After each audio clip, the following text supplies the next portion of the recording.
And we're live. Hey, Good morning, everybody. everybody, Morning. or noon. Yes, depending on where Or you're watching evening. from. Good morning, good afternoon, good evening. Hello, hello.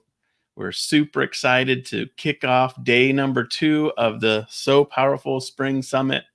And so we're just going to wait for a few minutes for people to get into the video. Obviously, people start to see this feed and jump in with us. And so we'll just hang out for a couple minutes, do a couple housekeeping items. I think we can talk about a few details for the next few minutes. But if you're watching with us live, of course, we'd love to have a little hello in the comments. Give us a like, love, or comment. Let us know where you're watching from, and we will kick things off. Feel free to chat amongst yourself in the comments. Say hello to your friends and others who are watching with you. And so we're going to have just a wonderful session today. And we've already been doing wonderful sessions. Early bird sessions included how to sew a purse and then note card tutorial. And that was just fantastic. And we've got a lot of great sessions coming up today. We think we've got it all sorted out. We think we're prepared for all of the craziness of the day. And so we're really excited to be able to jump in. Let me just mention a few things while people are rolling in here and joining us. The sessions at 10 a.m. Pacific and 11 a.m. Pacific are going to be done in 2 segments. So the 10 a.m. Segment from 10 to 10:30 is a video that will begin playing in the group. So just refresh your browser at 10 a.m. And you'll see the video.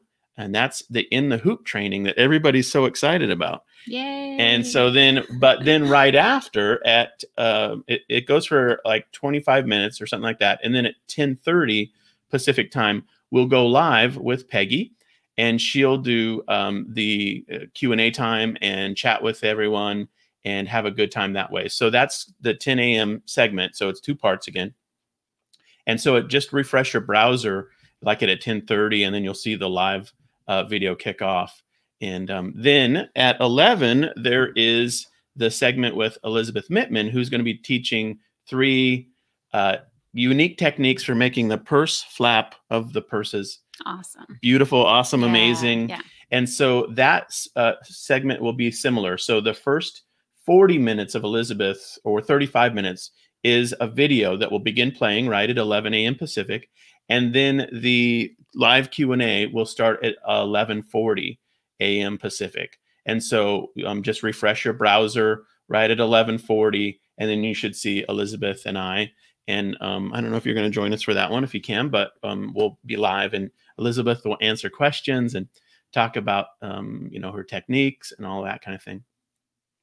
And that Q&A time will last for at least 20 minutes. I mean, it could go past the top of the hour, I guess is what I was trying to say, because there is nothing from the noon Pacific time hour to 1 that's sort of slotted as a lunch break. But if there's a lot of energy and enthusiasm for Elizabeth's techniques, we can just keep doing the Q&A show and time. tell. Maybe everybody will be done. Yeah. No, I'm kidding. And so that's the morning segments.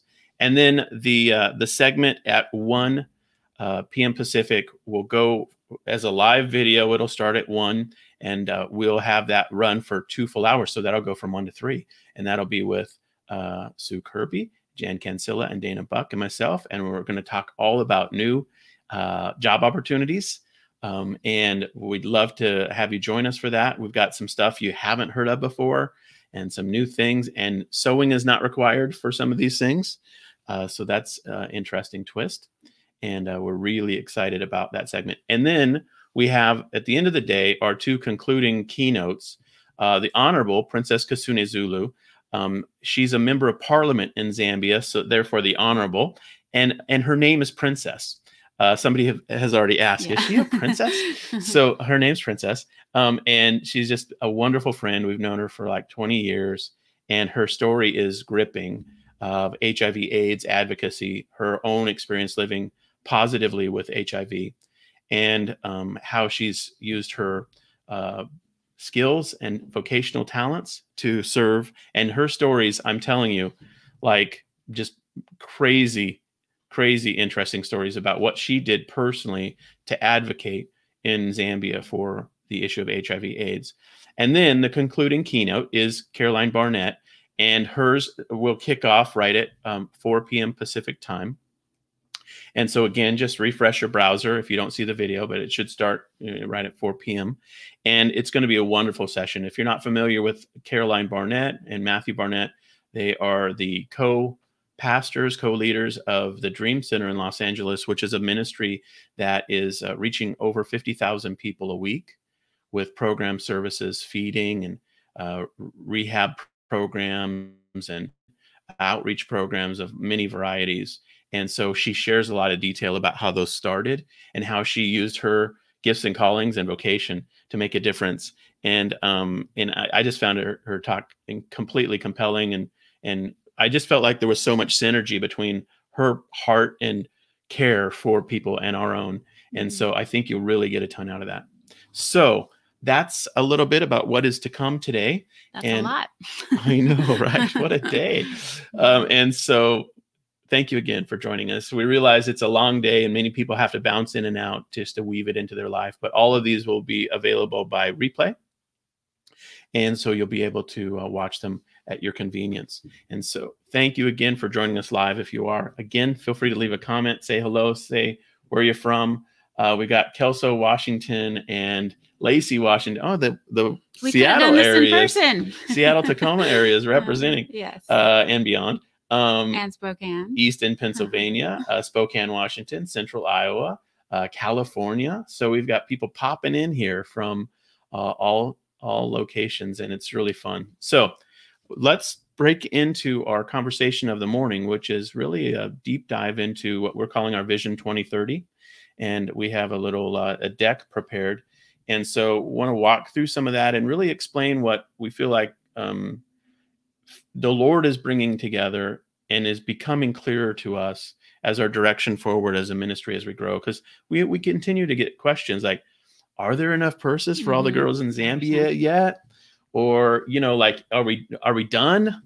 Have we declared victory yet? Or are we done? And so this is an effort on our part to just kind of look forward and ask the question, what would it look like, in the future? And so that's what we want to do.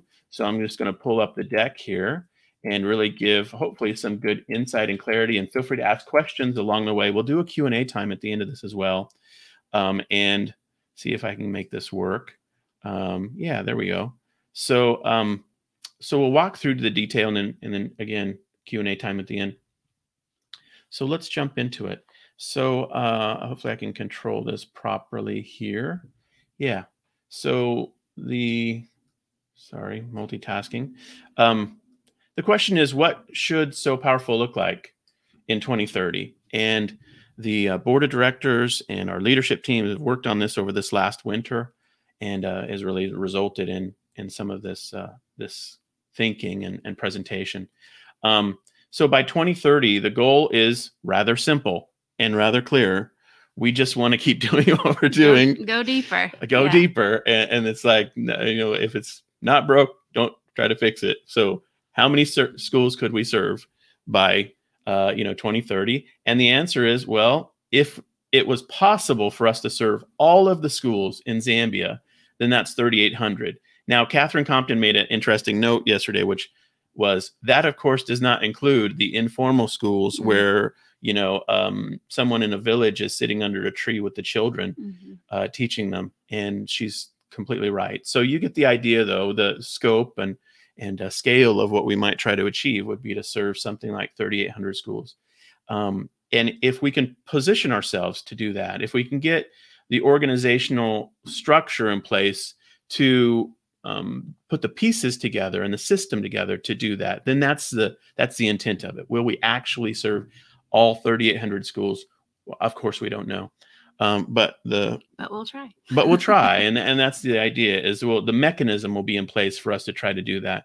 And so the question is, how would we do that in a country of, let's say, 15 million people? But estimates are between 13 and 15 million.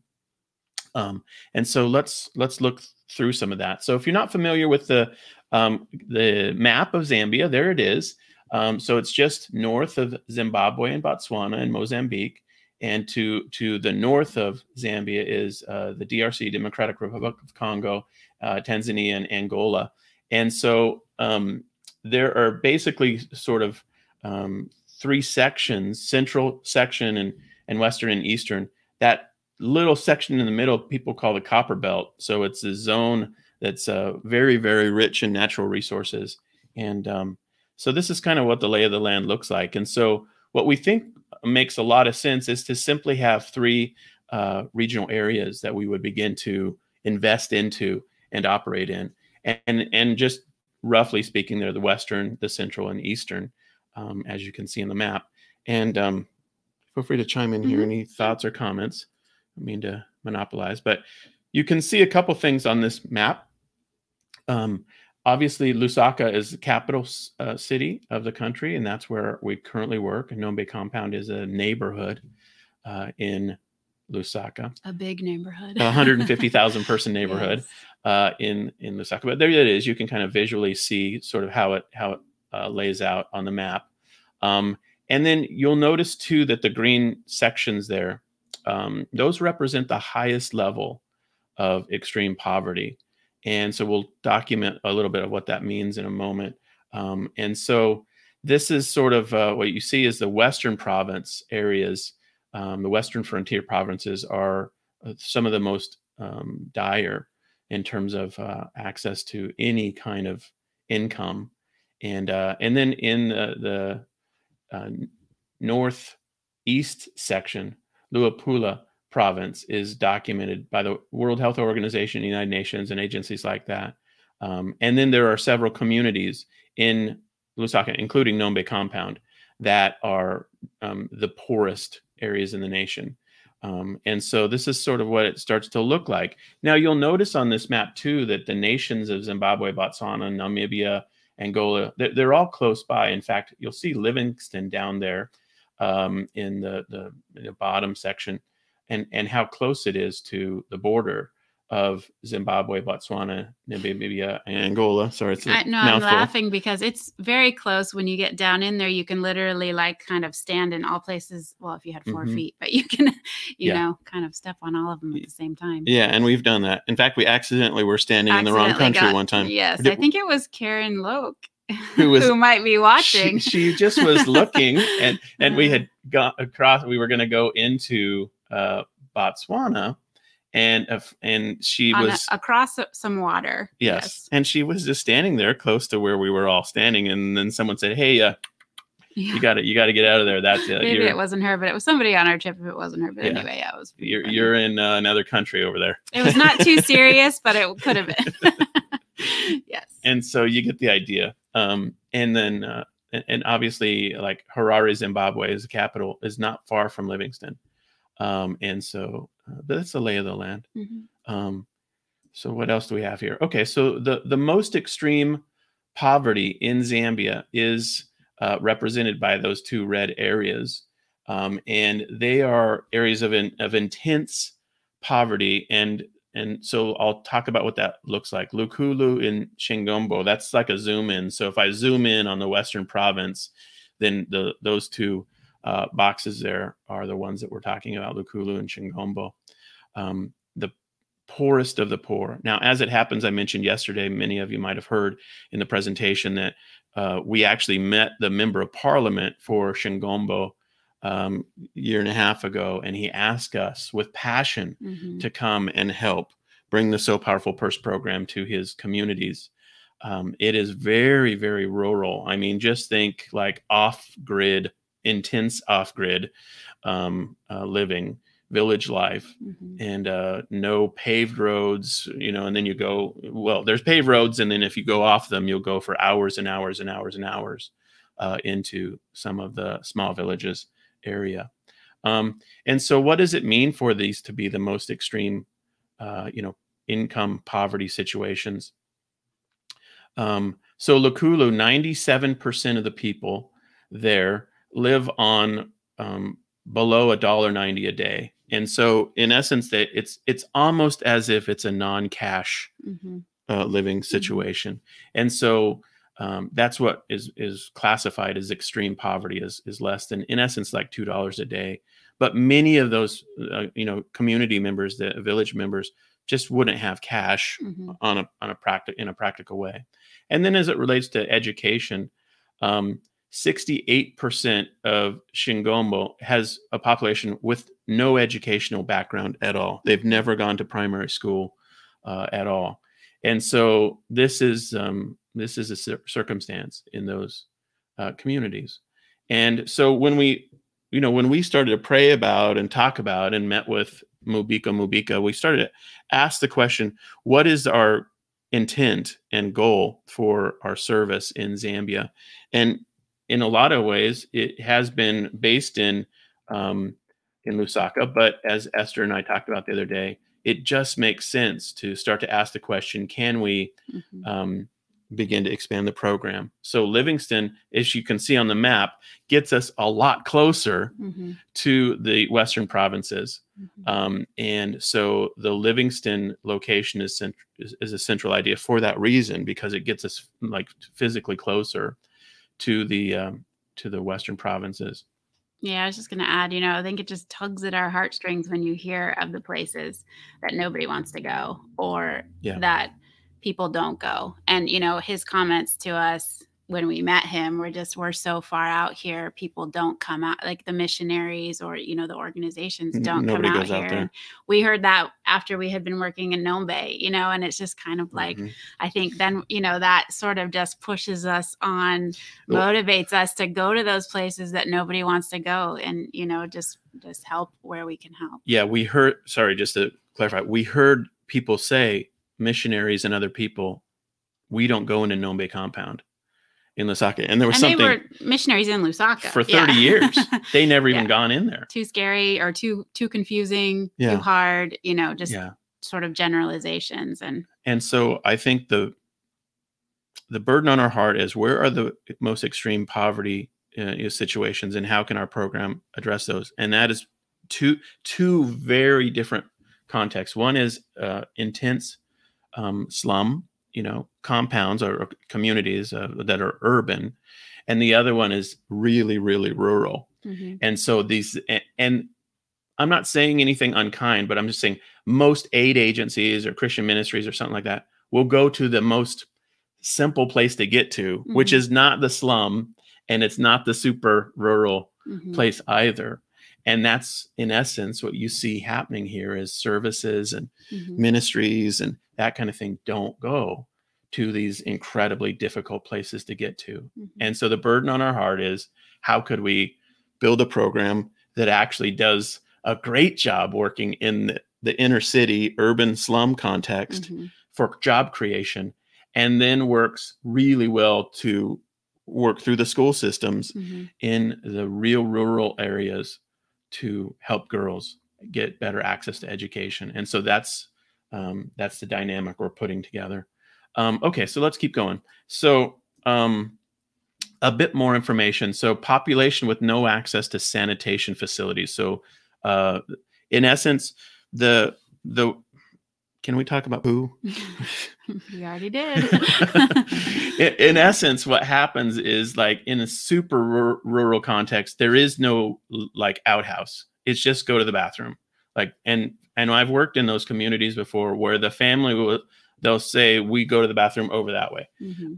And that's what they do. And then an upgrade from that is any kind of latrine, but a real upgrade is called a VIP latrine, ventilated improved pit latrine.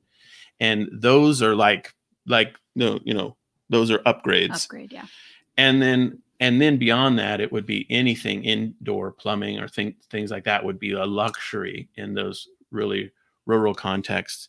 I've dug ventilated improved pit latrines in Honduras for people. It's a blast to it's one of those projects where, well, when it's like brand new, the dirt is like, you know what I mean? Nice dirt. Yes.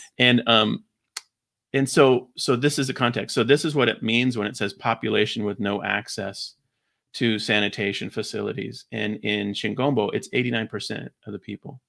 And so that means, like at their schools and stuff like that, they might not even at their school building might have a latrine. And it might just be like one for all the kids and all the adults type thing. And then they go from there. Maybe they'll have one for the boys and the girls after they get upgrades. And you get the idea. Population lacking access to primary school. So in Chingombo, it's 43%. So there's a big difference between the ability to go to school and the actual going to school. And so that's the circumstance in these communities. Okay, let's keep going. So what will it take to reach the goal of this kind of service? And we just want to lay out some future steps here that we're working on and that we're really excited about and that we need your help with. The first thing is local governance. So we're already starting the process of actually incorporating as a charity properly in Zambia. Now, for the last 10 years, the needs care ministry has been the organization on the ground. And so now we're moving to a structure where we have a board of governance in Zambia. And we're really excited about that. Dear friends that we've known for 20 years, Chikandi Piri and Ann Piri, are going to join us in the board there as board members. And then, of course, Esther will be a board member is there as well. So we're really excited about that next step in the process. And it'll make a big difference in terms of just our, direct work on the ground in terms of buying property and things like that. Just expanding. Yeah, expanding. That's right. And then we also feel like new program locations are going to continue to be in order. We've already talked to everyone about Livingston and how well it's gone since January. And we think that we need to go from that scenario into like potentially 15 facilities. Each facility, we think we can figure out how to run with like 50 seamstresses. So you get the picture pretty fast. That adds up. Livingston right now is constrained because we're literally just renting a duplex, one side of the duplex. And we have 10 people there working in a group. And the 2 team leaders came from Lusaka to Livingston as, in essence, like missionaries. Like they were, awesome. It's a job for them. And they were promoted to be team leaders in Livingston, and just the ability to create a career path. And they were so excited to do it. And now they're there as our team leaders. And so, but that facility is constrained by the physical space. And then, of course, sewing machines and a budget to expand and all that. But what we'll end up with, we think, is something that looks like a hub and spoke model, where we have something that looks like 3 area offices, or 3 larger, primary offices. Again, one for each of the 3 areas. And so we already have Livingston and Lusaka. And then Chingola is the 3rd place, which we feel like is a really strategic location for the Copper Belt and Eastern Province area. And then beyond that, what we think we'll end up doing is having smaller, what you might call satellite locations in places like Lukulu in the Western Province. That is a town of like 8,000 people. So it's just not a big town. But nonetheless, we think we could have facility there. There would be buildings and electricity and abilities to get supplies there. And so this is the model we think can start to make sense if all things come together in terms of funding and staffing on the ground and purse making. This would be the direction in which we'd want to scale into. Hopefully everybody's still tracking with us. I'm just going to ask for a little double check here. Give us a like, love, comment, say, thumbs up, sounds good, we're with you, or something in the comments, just to make sure we're still broadcasting okay. Thank you for doing that. Okay, so what else is needed for this type of operation? Well, what we think is going to happen is, what we are going to do is have these primary locations, and I'll just go back to this for a moment. And rather than having our teams always go out to every school, which is what currently happens, what we think could occur in the near future, and this would be brand new to us, is we could have teacher trainings where teachers from rural areas come to our location, and we pay for their bus fare, and we host them, overnight, or for a couple of days, and they get a wonderful experience. And that would be, they'd be like a grant that would be given to a school to send a teacher or 2 teachers, and they would come to our facility, our location, and they would learn about menstrual hygiene management, health education, water and sanitation issues and the PERS program, and really get, in essence, sort of a good thorough overview and training on how to then go and teach the health component of it and administer the PERS program. And we would have people on the ground who would help facilitate all that. But that kind of hub and spoke model where we have teachers come to us would be, we think, a way forward. We have done that in Nombe Compound. So Esther actually does the teacher trainings from various schools that come to the needs care school. And we've done that repeatedly. When we launched the PERS program, she would host them all. She did a wonderful lunch for them. They had a great overview and then Q&A and met each other. And it was really, really fantastic time of bonding and learning. And teachers love that kind of stuff. I mean, you know, it's like a workshop type experience. And so we think that makes a ton of sense going forward. And so that would be the new model. And then Zambian staff. So I know it sounds crazy, but, you know, would we 10x our staff from here? You know, go from, let's say, you know, 73-ish, I think, are totally, you know, on stipend right now, to something larger than that. Let's say, you know, I don't know, 700. I mean, that would be a lot of jobs created. A lot of jobs created. Yes. And that would make us probably one of the largest charities in Zambia, believe it or not. So that's, you know, if we had 15 facilities, you know, you kind of start to think through, okay, what would this look like? Now, this could be off by a ton. You know, if we doubled or tripled or quadrupled, you know, in the next 5 years, we would say, hey, you know, now we're at 200 or 300 or 400 people. That would be just crazy, crazy growth. But we feel like if the community, you all, continue to believe in this model and say, yes, we want this to happen. We believe in this. We're going to commit to it in terms of our long-term participation with, you know, this is a lot of purses too. So making purses and giving financially. And then we really feel like this is something that could be implemented. So what else would it take? We do think that there's a model that we can go to that includes some short-term trips, differently than what we've ever done before. And, you know, you were in Youth with a Mission before we got married. You were in Eastern Europe, went to a bunch of countries and missions trips. And we've never done hands-on practical trips before. With hard work. With work. But we think there's a model that can be done there, because if we have these 3 primary facilities, then, and we're hosting teachers constantly, like, let's just imagine a scenario in which there's 30 workshops a year with teachers coming in constantly for these workshops.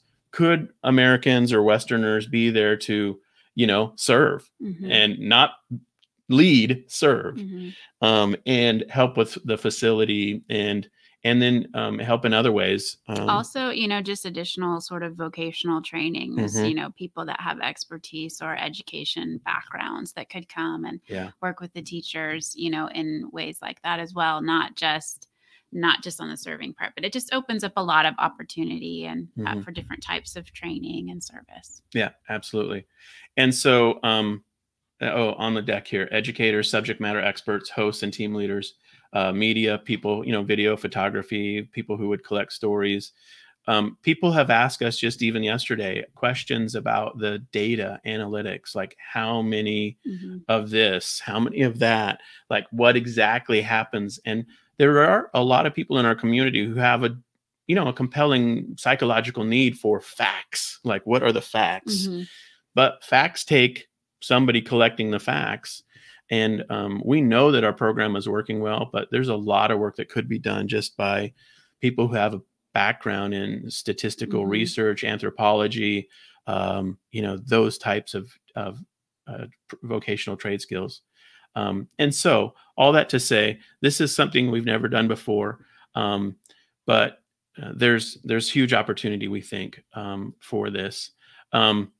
We might call it wiser people with a mission rather than youth with a mission, retirees with a mission. I don't know. But you get the idea. It would be fun to have people start to systematically come with us and participate. We also think that the U.S. leadership positions will need to be expanded. So from 1 to 3 o'clock today, we'll be talking more about volunteer roles to help run the operation. Things like marketing and logistics and fundraising and finance, human resources, church relations, media, on and on.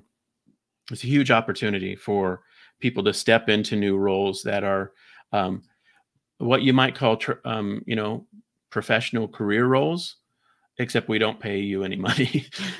It's volunteer. But maybe you have a background or maybe a whole career that you've done in one of these areas, and you would say, okay, I actually have the trade skill and know how to do one of those jobs. And if I'm clear on who I'm supposed to work with, what I'm supposed to do, and the time commitment, I could step into a role like that. So that's the whole intent of the 1 o'clock to 3 o'clock presentation today for the career fair. So if that sounds good, what else do we have here? International expansion of purse makers. Yeah, this is a good one. I mean, you and I had a blast going to NEC. Yeah. You want to describe that experience and your thoughts just in terms of? It was fun. We've been to a lot of shows here in the United States and kind of, get exposure to the audience and, who is at those shows. And I think it was interesting to see actually there, it seemed like a much younger audience mixed in, and it was a huge event, so much energy. They have so much like broadcasted TV for sewing, which I feel like, here has become sort of it's just not as prominent here that way. And we should have said, for people who are not familiar, NEC is in Birmingham, England. It's Europe's largest sewing and quilt show. And it was probably 60,000 people, they say, or some crazy number like that. Just massive. I mean, it's just incredible scale. And yeah, it was a totally different vibe. It was great, but the reception was great, except for the whole purse bag thing. Oh, yeah. So apparently a purse in England is a coin purse. Coin purse, yes. And a bag is a purse. Bag is a bag. Our program's called the So Powerful Purse, so they all thought we were making coin purses. But so in 2022, we might have a So Powerful bag. No, anyway, it was great. People just loved it. And, I think we get that response everywhere, which makes that volunteer job very fun. So if you're ever interested, once we get that rolling again, any of those shows, it's so easy. It's so easy to talk to people about this because people are just genuinely interested. It fits the audience perfectly. Yeah. Fun conversations. Yeah. And of course, going to Birmingham, England, we had never done anything like that before. So we were like kids in the candy shop or whatever. We're like, England. Yes. The train was so fun. So it's like just everything beautiful. Yes, and of course, when we were there, wonderful people came up and said, have you ever gone to the big show in Italy? And we were like, there's a big show Paris, and the big show in Paris. And the big show in other places. But for those, I think we need language speakers, not English speakers. So that's a little bit more of a challenge for us. But the ones with English speaking. Right. Exactly right. Yeah. So to the whole point of what our need for expansion is, there are huge quilt shows and sewing shows all over the world. Tokyo apparently is a huge one. And so we feel like we've sort of just kind of touch the tip of the iceberg, I guess you could say, in terms of getting the word out. And we hope that's true. We hope that we can continue to expand. And so volunteerism in these booths and shows is a key part. Again, we'll talk about that at 1 o'clock at the job fair. And a couple comments, people are saying, in the US, we don't have broadcast TV for sewing and quilting. Like what you were describing was just this amazing setup where the whole show centered around a TV studio where they were doing live. It was the middle of the event the whole day. Yeah, it was like QVC or home shopping channel type vibe.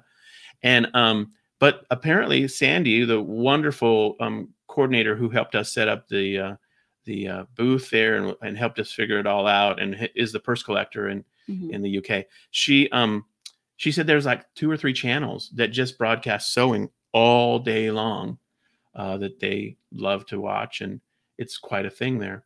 And so you get the idea. There's just a lot of opportunity, we think, for international expansion and team leadership, that kind of thing. And then financial growth would be the next thing. So we don't know for sure, but we think we might need something like $3 million between now and 2030 to actually build out the facilities. And that is just a guesstimate, but we know what, kind of what it's taken with a proper building in Lusaka. That's our own vocational training center, 2-story building that houses 50 seamstresses nicely. And so, we're believing for miracles financially. And I know my presentation yesterday was like, cash is not the currency of the kingdom. That is true. But it helps. Caring is the currency of the kingdom. But it is also true that if we want to have our own facility and our own, program locations that make sense for this type of work, and machines that make sense at, for work at scale, and people on stipend that are actually, paid a wage that makes a difference in their life. And all of that, of course, takes giving. And the giving can take many forms. It might be estate gifts. It might be gifts from people's charitable trusts or foundations. It might be one-time, special gifts, or it might be a lot of people just joining us as Italia Angels, which is our monthly recurring, giving program. And so that's the idea. And I think we're going to get there by many people doing what they can, and everyone just asking themselves, how can I participate in this financially? And so we'll see what happens and what God does in that regard. And then facility locations. So we think the expansion of facilities makes a lot of sense, where we take what we did in Lusaka and replicate it. In Livingston would be the next place, and then Chingola. And then go from there. So, and the cool part about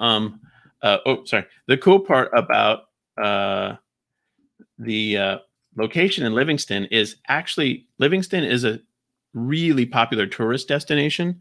Victoria Falls, one of the 7 wonders of the world, is there. And so there's actually a lot of commercial property that we might not build our own thing from scratch. We might end up finding something like this, which is a 5-chalet little resort, $275,000. And there are other properties like that, from on the low end, like this is the low end, up to like $4 million crazy, like tourist destination facilities. But there are a lot of things in between. And so it's a matter of prayer and a matter of planning. As it happens, we don't have $275,000 to buy something like this. So if God puts it on your heart, just know we think there's an opportunity for purchase of property in Livingston and building of the vocational training center, and ending up with, when Esther was talking, she was talking about Livingston, and one of her comments was, the ladies aren't all together. It's a house. It's a house. Like, they can't have everybody in, and it's a small house. Yeah. Most people have their sewing machine, and you're already crowded in a room. Imagine that with 10. Yeah. And so this is the trick, is how do we find a facility or build a facility that allows for 50 seamstresses to work together in a fun environment that feels, literally light and bright and nicely air conditioned, and just a beautiful facility. A great job and a great facility. Even like the sort of retreat center idea for the teachers that come in for the training, and it's just a place where they can just rest and be like energized and motivated and learn in an environment that's just really special. And then, then they're ready and fueled up and ready to go back. And a location like this in Livingston, for example, would be the destination for the short-term trips. So we'd have short-term travelers knowing where they're going. It's to our facility where we could have staff that are competent on the ground there as hosts, and then Western folks come alongside as volunteers, and have a very nice setup for people to come and experience the culture and the work, and to participate in the program, learn more about poverty and development, and really use it as an opportunity for, I used to work at Northwest University, which is a Christian university here in the Seattle area. You can imagine, groups from universities and that kind of thing, or church groups coming and staying and participating in the work. And so we've never done anything like this before. Cinnamon was a participant in Youth with a Mission, which operates very similarly to this, but we didn't lead it. And so we have no idea how to do this. So we'll have to create volunteer roles. Ideas. we have generic ideas, but we'll create volunteer roles, and then we'll just start believing for God to prompt people. And who knows, maybe there's somebody who worked at Youth with a Mission for 25 years and now they're retired or whatever, and they're ready to help us take these next steps. Maybe there's somebody who has a background in hospitality, who has a long vocational career in that's just retired, that's ready to step in and say, oh, I know what I could do. I could help you run a facility because I used to work for Hilton Hotels or, whatever. Maybe there's somebody who has run such programs in their vocational career who would say, I would love the opportunity to volunteer in such a way to do that kind of thing. So you get the idea. We think those are going to be crucial ideas. So we're also, of course, as those people go, the short-term missions, travelers, they'll be donating to the program. So their financial involvement is important. We also have the opportunity for people to give recurring gifts in support of the program. That's our Atelier Angel program. I know it's hard for everyone to say Atelier. Unless you're French. In which case it's easy. But we butcher it, I'm sure. Yes. It's not how they say it. But it means workshop. So we should have just named it Workshop Angels, I guess. But that's what it is. You're a workshop angel. And we have a growing group of people who are doing that. It's a monthly gift. And it's a huge, huge financial blessing because it underwrites a lot of the program, the fabric, the machines, the building, the seamstress stipend. We get funding, in essence, to run the program from two sources. The $5 people give as they make a purse. That's our request, is that when you make a purse, you give $5 donation, and that helps underwrite the cost. And then the other part of underwriting is this monthly recurring giving through the Atelier Angel program. And then, of course, at year end and that kind of thing, we've gotten special one-time gifts, which are a huge blessing. And there are opportunities, we think, for working more with major donors, things like charitable remainder trusts and giving out of donor advised funds, that kind of thing. And if you are in that category where you have donor advised funds or appreciated assets that you are considering giving to charity, I'm more than willing to chat with you about that and then work through the process with the appropriate CPAs or attorneys or that kind of thing to help facilitate that type of gift. And we have people who we know that can help facilitate it and that kind of thing. And this is what we think will be needed to come together to achieve a 2030 goal. That makes sense. We really do feel like God's given us an opportunity to change the destiny of a lot of moms and dads and families and children in Zambia. And it's just been an incredible journey for the last few years. And it's just exciting to see your all's participation and enthusiasm. The fact that we're having a conversation with everyone about this today is just a huge, huge blessing.